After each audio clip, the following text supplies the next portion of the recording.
How to play Roblox without internet. Now let's get right into the tutorial. Unfortunately, Roblox cannot be played without an internet connection.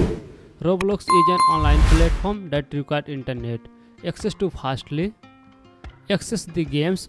Games on Roblox are hosted on its servers, and players must connect online to load and play them. Second, it is multiplayer functionality. Roblox is primarily a multiplayer platform requiring a connection to internet with other players and game elements and go to log into your Roblox account. It requires an internet connection to show. But Roblox itself cannot be played offline. You can try the following: Roblox Studio for offline game development. Roblox Studio, the platform is to create game on Roblox, allow you to work on game development online. So this is how you can play Roblox without internet connection.